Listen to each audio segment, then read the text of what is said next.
Selamat sejahtera. Nama saya Sanggita, anak perempuan Ramo dan nombor matrik saya 32120107771.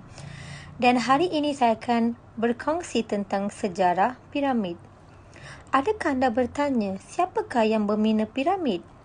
Jadi, piramid merupakan satu binaan segitiga dan terletak di negara Mesir. Di negara Mesir terletak banyak piramid.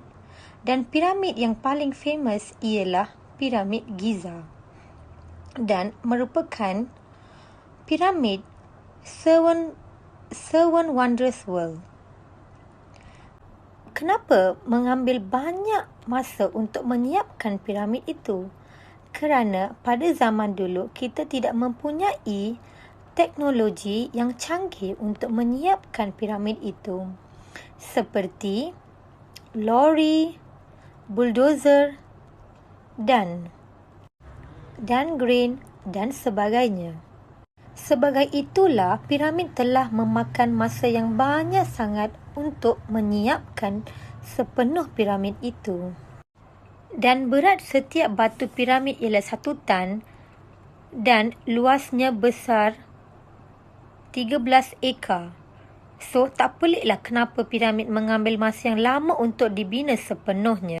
Dan sepanjang piramid dibina pada waktu dulu, ramai pekerja-pekerja telah pun terkorban untuk dibina sepenuhnya piramid itu kerana kepanasan, kepenatan dan dipaksa untuk menyiapkan piramid itu sendiri.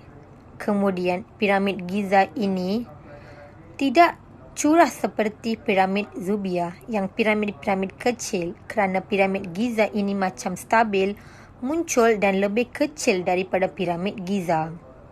Dan pakar-pakar sejarah mengatakan bahawa piramid-piramid ini adalah tungku kepada raja-raja, bukan markab kepada raja, tetapi di dalam piramid mereka menjumpai di mana satu bilik raja, iaitu kamar raja.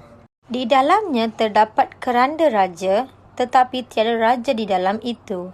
Sewaktu pakar-pakar tiba, kamar raja itu tersebut yang tinggal hanya keranda dan tiada tulang ataupun bahan bukti raja yang tanggungjawab bina piramid itu. Kemudian ada juga kamar permaisuri dan di dalam juga tiada bukti mengatakan bahawa wujudnya permaisuri di dalam itu, sebab tak ada mana-mana DNA atau tulang yang ditemui.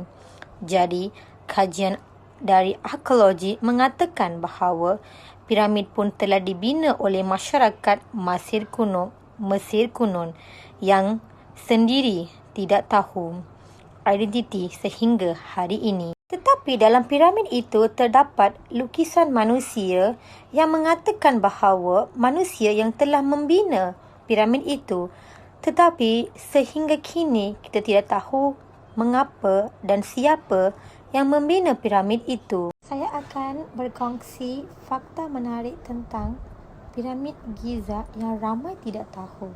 Piramid Giza dianggarkan mempunyai sekitar 2.3 juta blok batu yang kebanyakan daripadanya mempunyai berat antara 2 hingga 30 ton. Dan terdapat juga setengah blok batu yang mempunyai berat lebih 50 ton. Piramid Merkuri, piramid Kafir dan piramid Giza berada pada kedudukan sejajar dengan burung Orion. Tapak piramid ini meliputi seluas 55,000 meter persegi dengan setiap sisi melebihi 20,000 meter persegi. Suhu dalam piramid Giza adalah sangat stabil dan bersamaan dengan purata suhu bumi, iaitu 20 darjah Celsius. Piramid Giza adalah salah satunya piramid Mesir yang dibina dengan permukaan berbentuk cengkung konkav, di mana yang lainnya mempunyai permukaan yang rata. Fenomena ini hanya dilihat daripada atas pada ketika terbit dan tenggelam matahari ketika ekuinoctius musim bunga dan musim luruh. Peti grati yang ditemui di dalam King Camber mempunyai saiz yang sangat besar dan ianya tidak muat untuk dibawa masuk setelah pembinaan siap.